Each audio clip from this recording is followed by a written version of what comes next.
gente, boa tarde. Tava aqui escutando essa música maravilhosa da Bia Nogueira, Mantra de Versas. Aí já comecei a ficar emocionada porque reaviva mesmo assim toda essa conexão entre as mulheres diversas. E eu me lembrei que no 8 de março de 2019 a gente fez um grande encontro na Praça 7. Foi à noite, né? E nós fizemos uma ciranda maravilhosa em plena Praça 7. E a Bia Nogueira tava cantando, né? No trio. E foi muito emocionante. Bom, gente, eu tô muito feliz de estar aqui conversando com vocês. É a nossa primeira live, assim, mais programada, divulgada. A gente vai ter a participação da Rafa Moraes, que é uma querida doula, historiadora, educadora, mãe solo do João. E eu tô muito feliz de estar aqui dividindo esse momento com vocês. Aí já emocionei, tá vendo? Tô aqui pensando assim, toda a força que as diversas mulheres têm e esse momento tão delicado que a gente tá passando agora dessa pandemia, né? E essa música me faz acreditar que juntas a gente pode muito. Tô forte, forte, vamos forte. Eu queria saber. Depois eu vou deixar esse link dessa música aqui para vocês assistirem. Minhas amigas queridas, principalmente Carol, que deu essa dica de começar essa conversa com uma música. Ai, pra quê, né? A manteiga derretida já aflora. Eu queria saber quem tá aqui, gente. Comenta de onde vocês estão falando, de qual bairro, se tem alguém aí de outras cidades. Vão colocando nos comentários aí quem é mãe, quantos filhos tem, quiser compartilhar a idade, vai ser bem legal. Vou adicionar aqui a Rafa para conversar com a gente.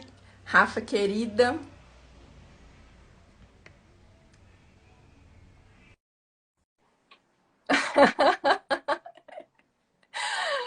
É muita emoção, né, gente? É justamente essa força que conecta a gente, que faz a gente se emocionar. Ai, e Bem-vinda, aí? Rafa! Já começando assim com o coração a mil, né? A gente já começa assim, escutando Bia Nogueira, né? Maravilhosa demais. É, essa música é linda mesmo. Lindona, Apresenta a lindona. Rafa maravilhosa. Ah, maravilhosa é você, então vamos lá, né? Então, meu nome é Rafaela, Rafa Moraes, sou historiadora, sou educadora, doula depois da maternidade, militante, é, ex-diretora sindical.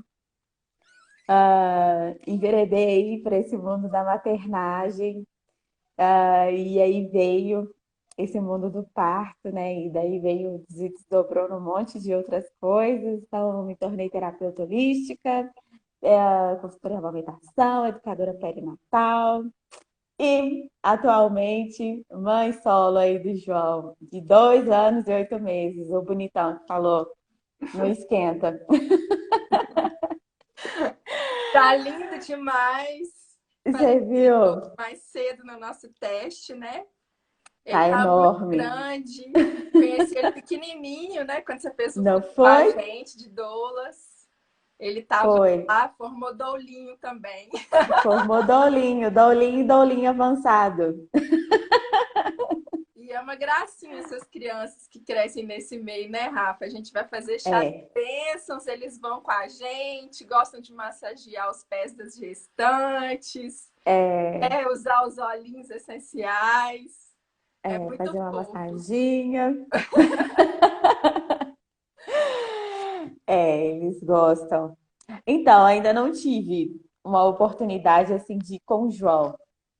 Mas Uhum. ele já veio gestante aqui em casa e já rolou umas massaginhas. Aí ele sempre fala de uma massaginha, assim. Na verdade, ele curte também, né? Uma massaginha. Quem Aham. anda recebendo sou eu, na verdade, né? Ai, que bom. Né? Elas começam assim carinhosas, depois elas se desdobram em umas massagens, assim, umas sovadas, e no final sempre termina tudo bem. Oi, gente. Eu vou me apresentar também, porque eu sei que Então tem vai lá. gente nova chegando aí, principalmente da rede da Rafa, querida. Então, eu sou a Poli do Amaral, sou uma ativista mais de uma década já, vou fazer 13 anos, pelos direitos das mães, das mulheres, das crianças, na luta pelo SUS, pela educação, sou doula, sou coordenadora do ISTA, que é um grupo de apoio, ativista da Parto do Princípio.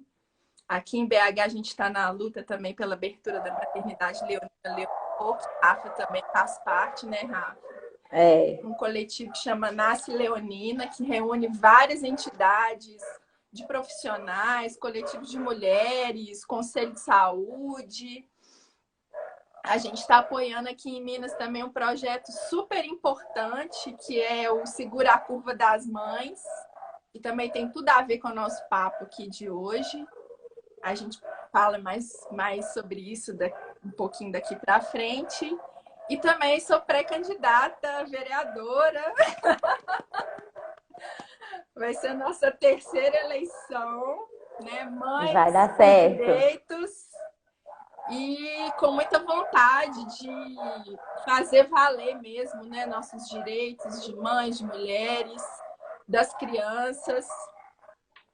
E estou super feliz da gente estar aqui com esse papo, apesar dele ser sério e um tanto quanto triste, mas É, feliz de dar visibilidade para ele, da gente ter esse espaço, de discutir esses problemas, de nos fortalecer, de pensar em soluções, pensar como que a gente pode exercer e usufruir de toda a nossa potência, né? Deixar de trabalhar para que a maternidade deixe de ser um instrumento do patriarcado para oprimir as mulheres e passe a ser mesmo um processo e uma oportunidade de empoderamento, de transformação, de potência mesmo, né? E é isso que a gente acaba fazendo também no nosso trabalho como doula, né? Despertar nas mulheres o poder que elas têm.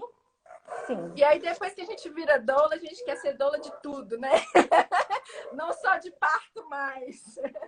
Querendo, É, despertando em todo mundo a força, a coragem, a vontade de estar junto, de mãos dadas, discutindo, fortalecendo. Então, Rafa, eu acho que a gente pode falar um pouquinho assim da nossa experiência assim mais individual, né, como mães, e como está sendo essa pandemia aí para nós. é. Como que você Eu acho que, tá? Você tá trabalhando em casa? Como é que tá sendo sua rotina? então, tava. Ah, então, primeiro, né, gente? Eu Pode contar. sou. Então, sou professora, né, de formação inicial. Então, esse processo de transformação, de me tornar doula, de adentrar no mundo da maternagem, veio muito, não, né? Veio muito e tão somente por causa do João, né? O João, eu acho que para as mulheres que estão entrando aí, para quem nunca. Enfim, para quem está adentrando, fica a dica já, a primeira dica, né?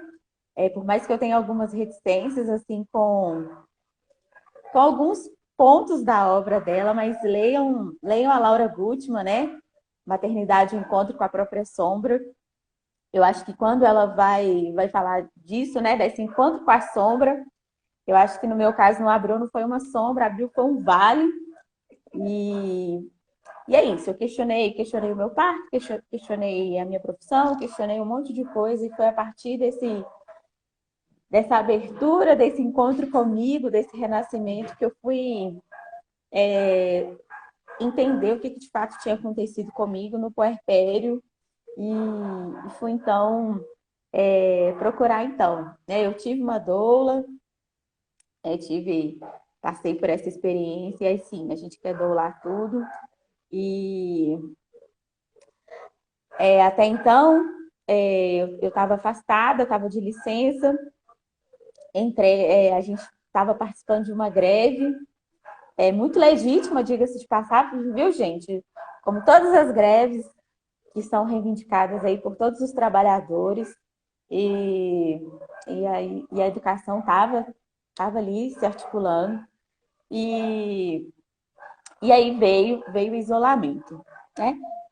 Então, como nós estamos aqui falando de todos os desafios, um desafio é isso.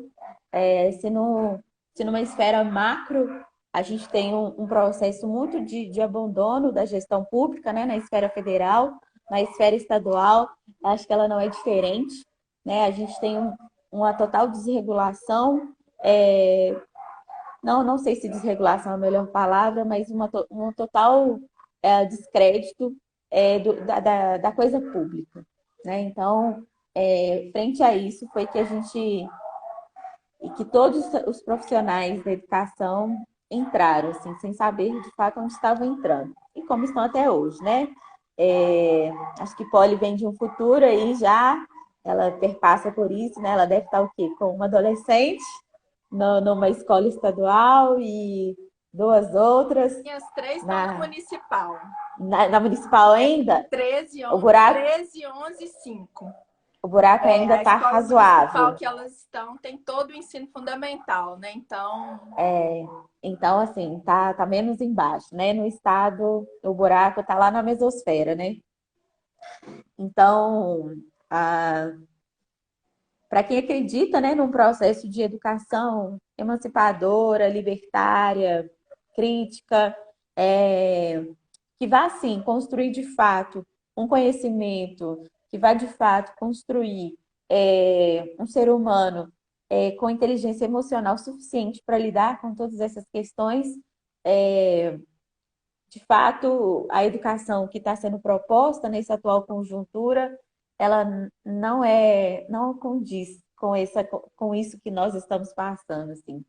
Então, isso reflete o estresse dos profissionais da educação, o estresse da parentalidade que está envolvida e o estresse dos estudantes, né? Porque a gente está construída e construídos total numa lógica competitiva, numa lógica meritocrática, numa lógica de, de ganhos e perdas, como se isso fosse equalizar qualquer processo de ensino-aprendizagem dialógico, assim, sabe? Então, isso vai refletir na maternagem, porque a gente está falando, né, já que você iniciou, que dentro dessa lógica patriarcal, a maioria dos profissionais e das profissionais em educação, elas são mulheres, né? Principalmente quando a gente entra em disciplinas que são da ordem das humanas, da ordem da infância, tem mais né? relação com o cuidado, né? Com essa relação do cuidado, como se fosse assim, só mulher que sabe cuidar, né? E isso já diz muito desse lugar, dessa educação. E aí, quando a gente entra para essa lógica da educação, tão somente na lógica do cuidado, a gente tira toda a potencialidade que a educação infantil e fundamental ela pode ter. Né? Então, e aí a educação, quando ela entra para as suas fases, né, iniciais, né, sexto ano até o nono ano, todas as professoras, né, permanecem ainda mulheres. Então, diz muito também desse lugar ainda de cuidado, né? E só vai se desdobrar majoritariamente quando a gente for lá para o ensino médio, que entra a física, a química, né, a matemática. A matemática ainda menos, né, porque vai alcançar. Então, isso, como que isso vai refletir nesse processo que nós estamos vivendo? As professoras, elas são mães. Sim.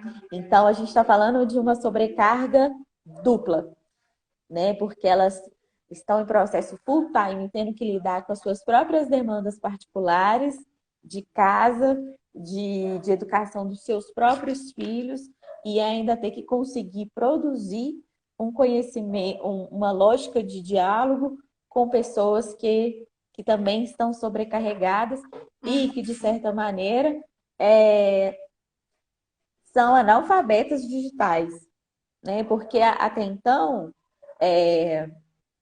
a gente está falando de uma geração que agora que está entrando e sabendo lidar com todas as potencialidades que a tecnologia ela pode proporcionar, né? E, e isso diz muito sobre tudo isso, direito de imagem, que é uma coisa que não está sendo discutida nessa atual conjuntura, a lógica de trabalho, que não está sendo discutida, sobre quando a gente fala é, eu vou me tornar editora, editora do meu próprio conhecimento, editora, e isso tudo perpassa em qual momento que eu estou tá sendo diferenciado esse trabalho, né? Porque os nossos filhos continuam aí transitando, né? Em todos os lugares, eles continuam, eles continuam aqui experienciando e sugando a gente, né? E não sugando o problema sendo deles, Exato. porque a gente está falando que nesse processo pandêmico, nesse processo de isolamento social, é, as crianças, como um ser humano e como um sujeito que está aí, elas vão sentir tudo isso que está sentindo. A diferença é que elas não vão conseguir saber nomear e apontar isso que acontece com elas. Então, uma criança de 2 anos e 8 meses, uma criança de 3, de 5, ela vai falar assim: olha, mamãe, estou ansiosa hoje, porque eu não sei o que está acontecendo, com o meu coração está palpitado, disparado. Não, a criança, acredito que nenhuma criança de 10 anos vai conseguir ter esse discernimento emocional, Às né? vezes nem a gente não tem, né, Rafa? Assim, Nem a gente. às vezes a gente está no nosso dia a dia aqui, conciliando tudo ao mesmo tempo. Eu tô assim, formalmente de férias, acabei tendo que tirar as férias agora para descompatibilizar, né, para as eleições. Mas a gente está trabalhando assim mais do que nunca. Parece que, Sim, né? E como que e esse trabalho nosso ele tem muita relação com o cuidado, né? Tanto o cuidado com as crianças, o cuidado com a casa, preocupação, né, e ansiedade em relação à própria pandemia. E isso assim, sim, falando de um lugar, né, o meu lugar, que é absolutamente privilegiado, assim, em relação a muitas mães, né? sim, Porque eu, em todo caso, estou conseguindo ficar em casa, fazer esse isolamento. As meninas estão aqui, a gente tem comida, tem água potável, tem saneamento básico, né? Estamos bem de saúde. E a grande maioria das pessoas não tem nem o mínimo, nem o básico. E aí sim, entra todo esse conflito, né, que você está falando em relação à saúde e educação, em todos os lugares onde é a linha de frente, né, está sendo muito usada essa expressão agora, e em todos esses lugares a linha de frente são as mulheres, e muitas sim, dessas mulheres são mães. Então, quando a gente sim. pensa numa forma de enfrentar isso tudo que a gente está passando, seria o mais lógico visar e priorizar primeiro as mães e as crianças, né? Que são a base de tudo nesse sentido.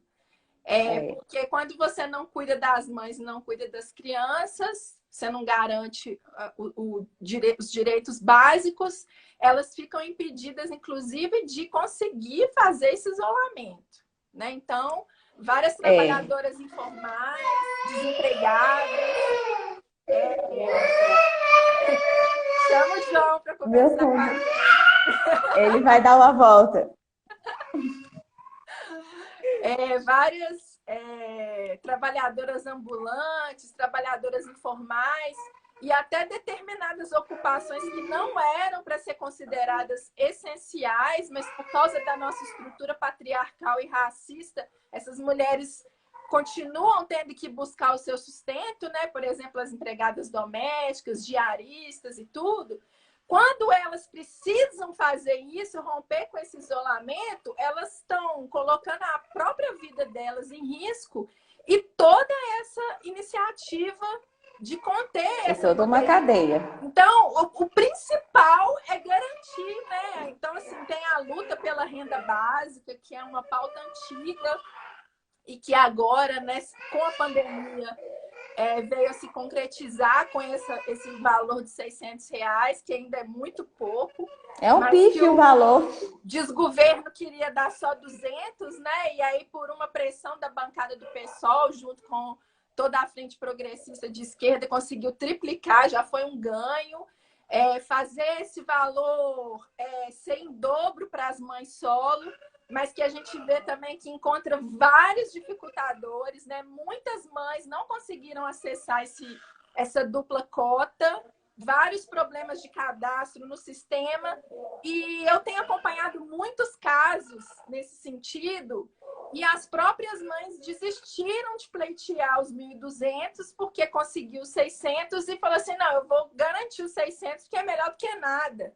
E fica com medo de reivindicar o direito delas e acabar perdendo os 600 também, sabe? Então, assim, é uma lógica, né, de opressão de todos os lados e que as mães e crianças são submetidas e a gente aqui no nosso dia a dia vai vivendo o nosso dia, de repente a gente dá uma crise mesmo, um ataque de nervos que você nem sabe direito por que você está dando aquilo, porque vai somando e sobrepondo várias questões. E as crianças, elas sentem tudo isso, né? Então, assim, a gente quase não fala, né, da infância, do direito ao brincar, do direito à socialização, do direito de ser compreendido como um cidadão, como um ser de direitos, né? Então, fala assim, não, criança não sente nada não sabe nada não. Desde lá do parto, né, tem esse mito, né, que criança não sente nada, não sente dor. Mas eles são atravessados também por tudo que a gente está passando. Aí, de repente, aqui em casa, as meninas começam a gritar aqui, assim. Aí eu já falo, ai, meu Deus, para de gritar e tal, não sei o quê. Aí depois eu falo assim, gente, não, peraí. Elas devem estar com alguma questão acumulada. Aí eu vou pegar no colo, tentar compreender, porque às vezes a nossa primeira reação também é repreender aquilo, né? Como se fosse uma birra. E, na verdade, não é uma forma de extravasar também toda essa questão, né? A gente precisa cuidar da saúde mental nossa e delas, né? E aí, acho que é aí que a gente vê o nível de sobrecarga de uma mulher, né? Eu acho que essa questão da parentalidade, eu acho que primeiro é colocar, né? A gente vem de uma geração, eu acho que a nossa geração aí, né? Essa geração da década de 80, que agora estamos aí nos seus 30 e poucos anos, eu acho que é uma geração de transição que é a primeira que está se questionando sobre essa idealização, essa romantização da maternidade, né? Então somos mães, ponto. Então já está dado, né? Não tem como voltar. A outra é essa sobrecarga, né? A gente tem que dar conta da casa, da nossa profissão, do cuidado. A gente tem que nutrir emocionalmente, psicologicamente, emocionalmente um ser e tem que dar conta da gente, das nossas questões, das nossas demandas, que elas não param para que a gente consiga nutrir o outro, né? E aí a gente está falando de uma lógica que no universo do capitalismo tudo é passível de mercantilizar. E tudo que é passível de mercantilizar, não vai haver uma discussão sobre subcamadas, sobre essa subcamada da linha de frente, da periferia, da mulher preta, da juventude preta, da criança preta. Não. Ela vai haver no nível mais raso e mais oportuno para o capital, que é, ela é consumidora? Então pronto. Uhum. Então, qual que vai ser a linha de extravasar? Né? Quando a gente está vendo aí alguns dados, alguns levantamentos de como que as pessoas que têm dinheiro estão um boom de consumismo. Né? Porque estão tentando lidar conta com esse vazio que veio, porque na verdade quem tem tempo para vazio e para o tédio é quem tem dinheiro, né? Esse é o ponto. O restante da classe trabalhadora está tentando salvar o mês, está tentando Uhum. lidar com as suas questões, está tentando botar comida dentro da mesa, está tentando tudo, está tentando pagar o aluguel, está recebendo uns R$ 600 pífio para devolver para o Estado, em forma de conta de luz, em forma de conta de água, em forma de conta de contas, Uhum. né? Os níveis dos lucros do supermercado, se a gente pegar aí, então, se mantêm os mesmos. Por Sim. quê? Porque as pessoas estão consumindo como se nada tivesse acontecendo. Né? Então, quando a gente vai discutir o universo da criança, como que a gente discute? Vamos colocar ela num desenho e ela vai consumir aquele desenho, ela vai pedir o boneco daquele desenho. Ninguém está querendo discutir sobre como que essa criança somatiza, Uhum. como que é possível construir, de fato, uma educação é, respeitosa com aquela criança, como que é, de fato, construir um processo de diálogo com essa mãe, para que ela, de fato, ela não reproduza uma violência secular a que ela foi submetida, porque a população negra é isso. A Uhum. gente está tendo que, a gente está tendo que a gente não, a gente está num processo de desconstruir a violência que nós somos submetidos Sim. secularmente.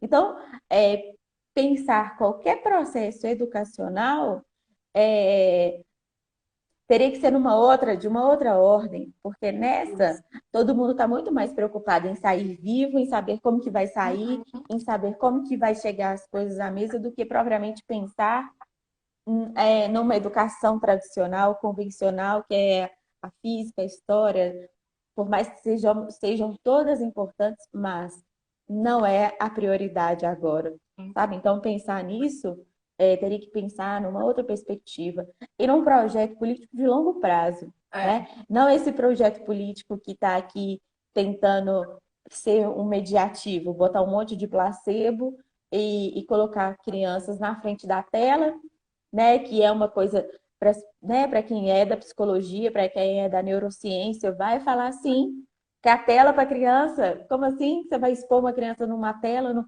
num processo educacional que não foi pensado para ser É. EAD, ele se torna EAD de uma hora para outra, sem nenhum diálogo com quem produz, com quem faz, com quem está aí experienciando, vivenciando, respirando as partes dessa trimembração da educação, sabe? Que é família, que é comunidade, que, que é estudante, que ninguém escuta estudante, que é professor, que é educador em Uhum. geral, né?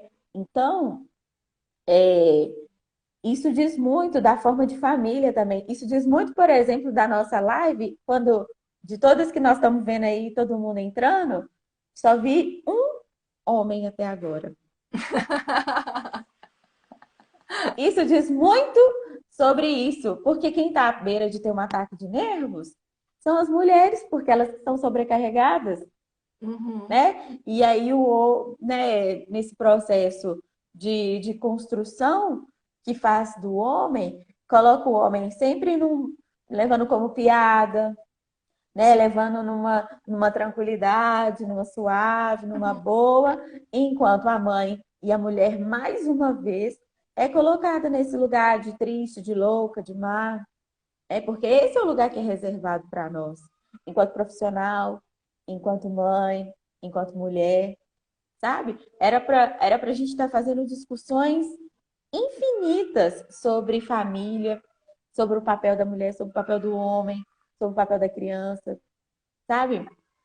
Mas é isso, não, a gente tá vendo videozinhos assim, pairando de homens rindo, Sim. divagando sobre o seu home office, enquanto a mulher está o quê? Cheia de olheira, né? É, É uma reprodução constante disso, assim, desse status quo, assim, sabe? E isso é muito perverso, porque a gente já está num processo tentando sair desse lugar. E aí, quando a gente está tentando sair, aí vem alguém e quer afundar a gente, sabe? Quer delimitar a gente nesse lugar.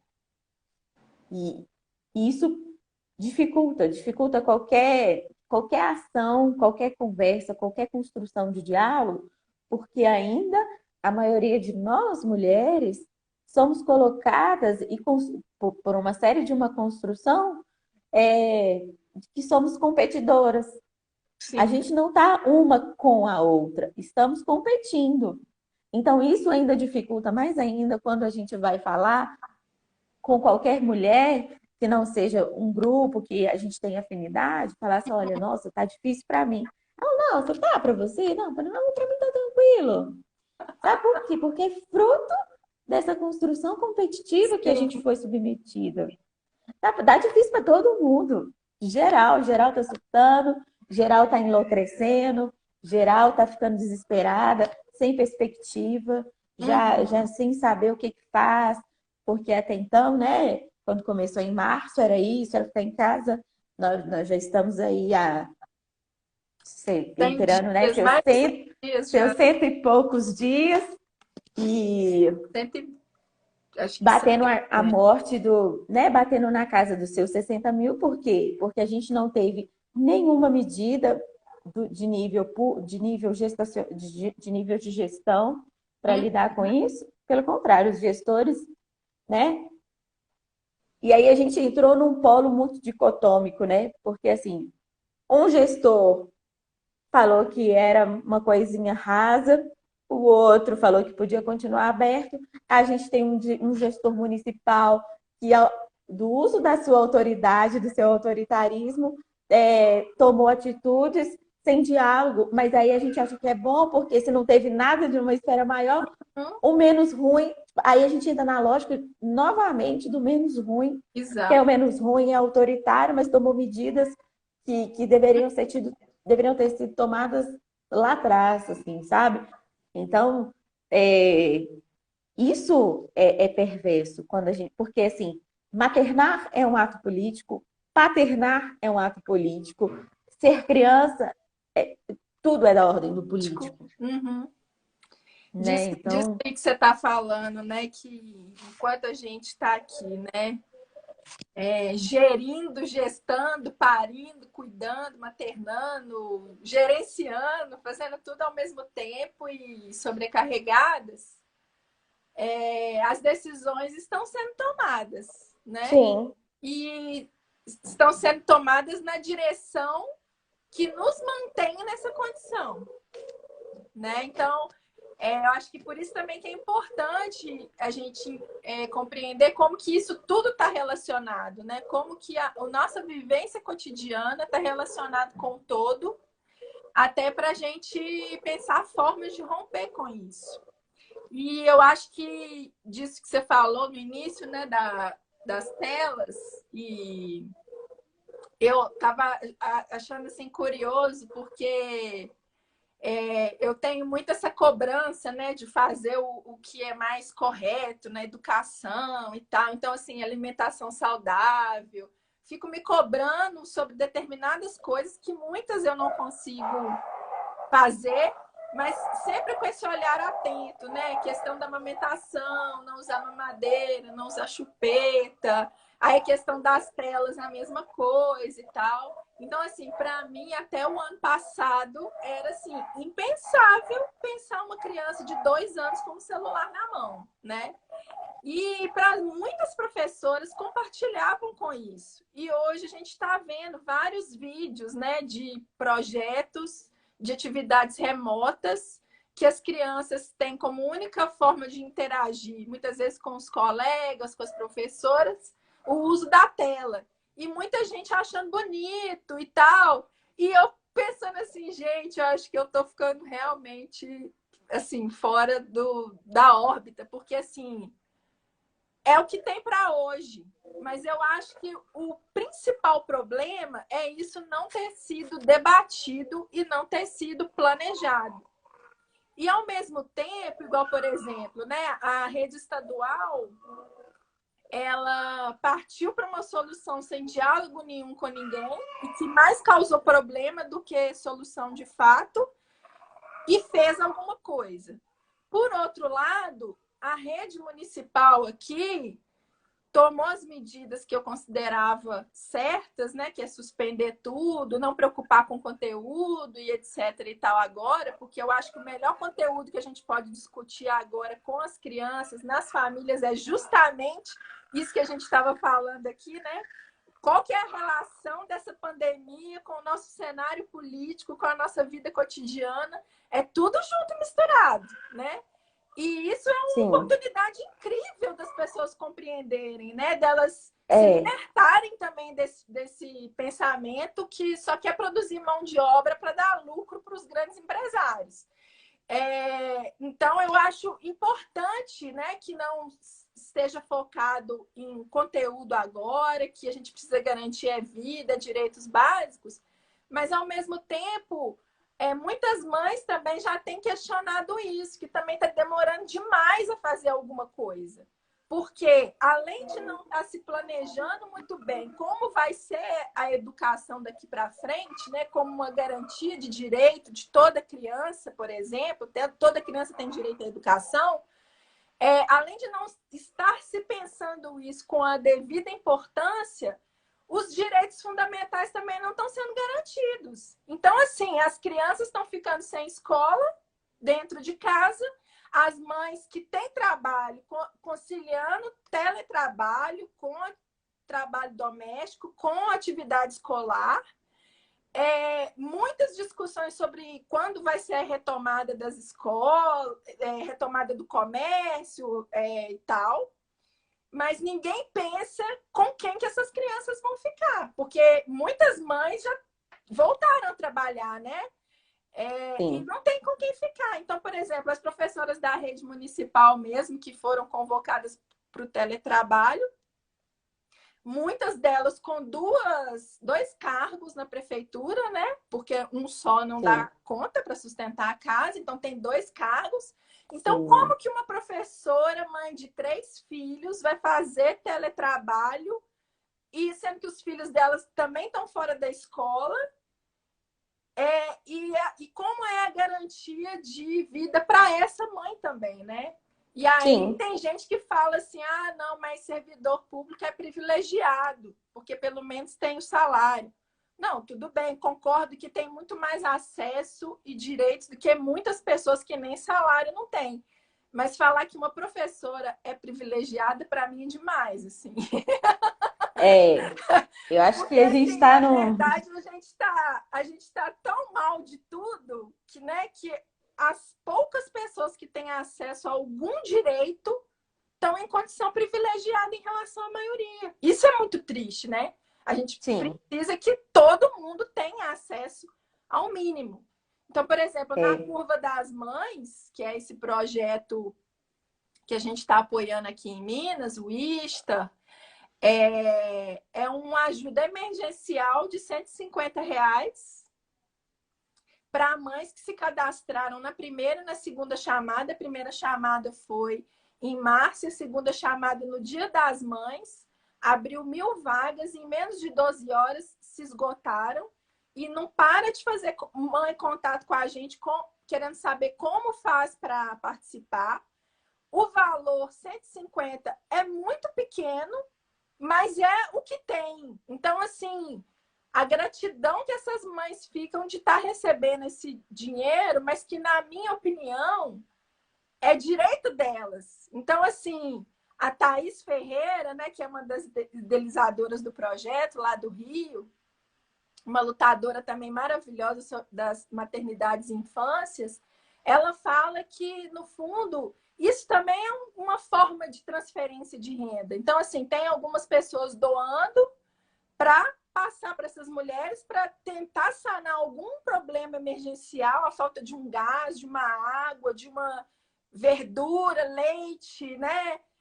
Sim. Coisa, por exemplo, que a cesta básica não tem, né? Não tem vegetal, não tem outros itens.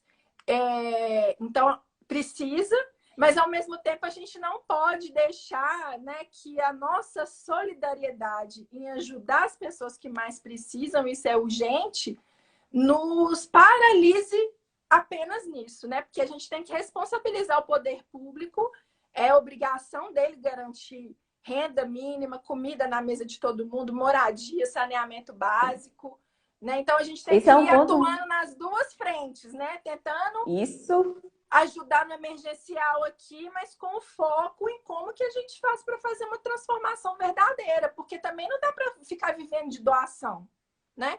eu acho que isso é um ponto muito importante. Acho que o Eduardo Galeano, quando ele fala sobre isso, né? Quando a gente trabalha na linha, e por isso a importância de um Estado laico, né? Quando a gente trabalha na linha da solidariedade, a gente consegue olhar a pessoa horizontalmente. Eu consigo olhar ela de igual para igual, entendendo que aquela situação dela ela é transitória. Quando eu olho da perspectiva da caridade, eu tendo a inferiorizar aquela pessoa, Uhum. né? Então, isso é um ponto muito importante, sabe? Quando a gente consegue, e por isso que é importante, né? Concordo com você quando você fala das duas, né? Dessa política de pinça, né? Enquanto a gente está de um lado forçando do outro, a gente está conflitando, pressionando para que isso aconteça. Porque é isso, a gente tem que forçar o Estado mesmo. O Estado, Uhum. enquanto esse agente, ele tem que dar conta disso, né? Mas a gente está num momento em que o Estado assumiu uma linha extremamente fascista, né? Extrema-direita, escancaradamente, né? E desde 2018, pós-eleição, né? Que que tem cientistas, que tem ah, militantes, que já tem ativistas falando sobre esse processo dessa ditadura velada que nós já estamos. E cada vez mais escancarado, sabe? Então, isso diz muito da maneira como nós estamos lidando, nós lá, enquanto esfera Estado, né? Enquanto eles estão lidando com o vírus, assim, com esse processo, sabe? E, e essa coisa das mães de lidar, né? E isso não é um evento novo, né? Eu acho que as pessoas que estão na periferia, as pessoas que são vulneráveis, é, elas já é isso, a vulnerabilidade já é dada. Então, quando a gente fala de exército de reserva no mundo do trabalho, isso já está dado, né? Quando a gente vê aí a greve dos profissionais dos Entregadores de aplicativos, aplicativos, dos né? entregadores de aplicativo, diz muito desse lugar de precarização que já é antigo. E aí, o que foi construído na mentalidade, né? Um dos motivos de, historicamente, da gente ter encontrado essa brecha para a reforma trabalhista ter passado. Porque o que foi construído em nós é de que nós podíamos ser nosso próprio patrão, Uhum. né? Quando começa essa discussão de como que eu posso ganhar meu próprio dinheiro, de como que eu vou lidar com isso sim é uma brecha, porque eu saio desse lugar de trabalhador e estou querendo acessar esse lugar de patrão sem ao menos ter nem a consciência do que eu sou, Uhum. sabe? Então, a vulnerabilidade enquanto trabalhador, enquanto mulher, enquanto as suas várias subcamadas, né? E é esse lugar de servidor público, né? Quando a gente fala, e aí às vezes muitas pessoas têm dificuldade em lidar com dinheiro, mas a gente está Uhum. falando que a carreira básica de um servidor é, da educação, né? Com um cargo, né? Um cargo, ele não chega a R$ 2.000 Uhum. para ele sustentar uma família. Sabe, a gente está falando disso. Aí a gente está falando que, porque minimamente ele tem uma estabilidade. E nem estabilidade mais, porque para o estado de Minas Gerais, nem receber em dia as pessoas recebem, Exato. né? Então, essa construção do privilégio, né, que é discutida na história, essa coisa do homem bom, essa coisa do homem cordial, essa coisa de que nós, brasileiros, né, somos pacíficos, é um ponto da carochinha, né? Porque não existe passividade, não existe essa coisa da pessoa boa. Não, pelo contrário, muito pelo contrário. Às vezes, o que a gente tende a observar é, sim, um processo muito grande de alienação, sabe? E que a mídia, enquanto quarto poder, se propôs a fazer. É, toda a grande mídia se propôs a fazer. E é isso que a gente está colhendo agora, né? Esses frutos, assim. Então, quando a gente percebe, né? Você falando desse processo de educação à tela, Hum, eu acho que é isso, assim, a gente que está tentando construir uma educação que seja minimamente respeitosa com a criança, aí a gente começa a escolher batalhas, né? A gente sim, sabe que na hora que a gente vai ser uma mãe de merda ali, vai ser uma mãe normal ali, mas no final das contas, o que a gente quer nesse processo educacional? A gente tem um leque, né? Um leque de pedagogias que vai falar assim, olha, esse aqui é bom, esse aqui não é tão bom, um leque de uhum, construções, né? E aí entra nisso o descrédito da ciência, né? Quando a gente tem esse descrédito da ciência, por isso que a gente está vendo é, essa mortandade infinita, porque quando a gente não acredita nos cientistas, e é isso, a gente nem os próprios profissionais da educação acreditam que eles são cientistas. sim, Porque é isso, a gente defende uma ciência, né? Você defende a sua ciência computacional, aí entra como a gente vai defender. Como a gente vai defender a maternagem, como a gente vai defender a ciência histórica, como a gente vai defender a matemática. Aí sim a gente vai discutir que tipo de defesa é essa que eu estou fazendo, para quem eu estou defendendo essa ciência, né? Para que ela seja acessível a quem, para quem, o que fazer com essa ciência toda. Então, esse é o descrédito que a gente vê enquanto professor, enquanto professora, enquanto educadora, enquanto coletivo que não consegue perceber que há um conjunto de evidência científica que está fazendo uma discussão muito importante do que é um protocolo do que deve ser feito, mas todo mundo vem, se julga sujeito de si e fala assim, mas isso não precisa. sim, Ah, não precisa de um álcool, não precisa de uma máscara. Por quê? Porque a gente foi construída achando que a ciência é inatingível, ela não é para mim. Se ela não é para mim, quando alguém vier falar comigo, ela não vai fazer sentido, né? E, e esse é o lugar da maternagem, de não fazer sentido as coisas que a gente defende para uma criança estar bem e ser boa para um coletivo, que é a uhum, sociedade, porque quando a gente se propõe a educar um sujeito, a gente se propõe a educar ele para a sociedade, né? sim, E é isso que é o importante. Como que a gente vai educar essas crianças? Né? Então, pensar a educação, e talvez essa seja a maior reflexão, enquanto mãe, enquanto militante, enquanto educadora, enquanto doula, mudar a forma de chegar ao mundo, diz muito disso, mas a gente tem que também junto mudar o mundo, e uma coisa não vai parar para que as coisas aconteçam, elas têm que acontecer concomitantemente. Né? A gente muda o mundo e vai mudando o jeito das crianças chegar e vai mudando a forma da gente estar no mundo. É, a gente vai ter que refletir sobre esses processos educacionais. sim. Ixi, parou, foi só pra mim?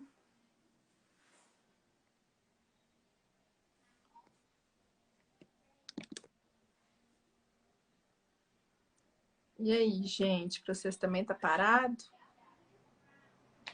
Será que fui eu que caí? Vixe.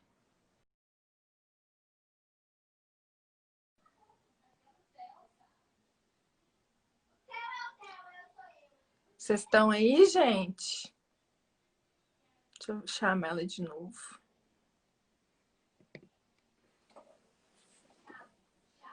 Ai, que dó, gente, já tá quase acabando. Voltei, Faltam 8 minutos. voltei, voltei. Então, Retoma acho que aí, Rafa. Eu tava vamos comentando retornar. que já Vai, tá que ficou. faltando 8 minutos para acabar.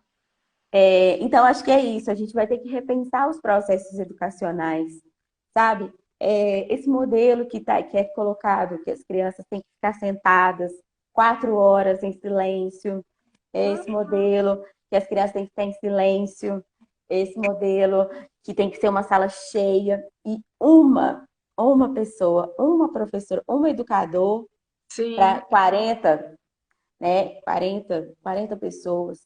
É surreal, isso não existe, né? Isso não existe quando a gente está se dispondo a construir um processo educacional realmente efetivo, Ô, sabe? Então, Rafa, uma coisa sim, que eu nunca entendi, mesmo antes de eu ser ativista da educação e tal, é como que pode até hoje a gente ter um modelo de sala de aula com aquelas carteiras todas enfileiradas, sabe?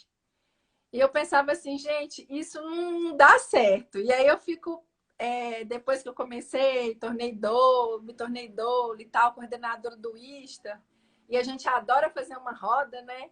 De, de sim, conversar em círculo, né? Com essa horizontalidade. E aí que eu fui conhecer, né? Mais sobre Paulo Freire e tudo. E assim, é muito bacana. E aí eu é, entendo também, né, a dificuldade, né? Por exemplo, eu já questionei isso em outros espaços, né, conselhos, debates e tudo.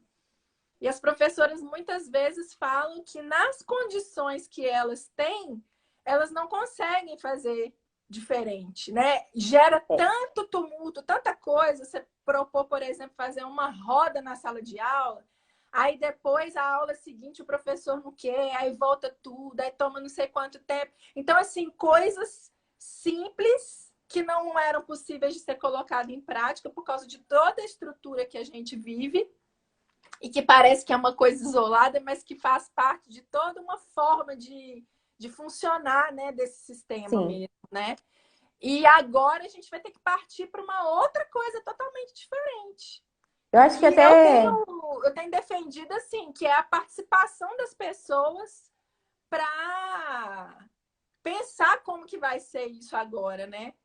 é. Eu É, acho que não só a aula, né, Polly? Você que está tudo. mais tempo aí no mundo do parto, assim, mas quando eu me tornei Atividade das doula, doulas, inclusive, e né? quando eu me tornei doula, que eu passei de fato a entrar mais nos hospitais, e aí eu fui entrar com o meu olhar de doula, mas com o meu olhar de historiadora, o pré-parto, por mais que o Sofia seja um hospital maravilhoso, mas é isso, o pré-parto é um modelo tradicional de aula, uns boxes enfileirados, Sim. desconsiderando a individualidade das mulheres, não só o Sofia, a gente está dando a referência de Sofia, mas qualquer enfermaria que você entrar, é esse modelo serial, sem descontextualizar, por que a dificuldade e por que a necessidade, então, quando a gente fala, né, de ficar em casa? Porque você tem um modelo de hospital que não garante a segurança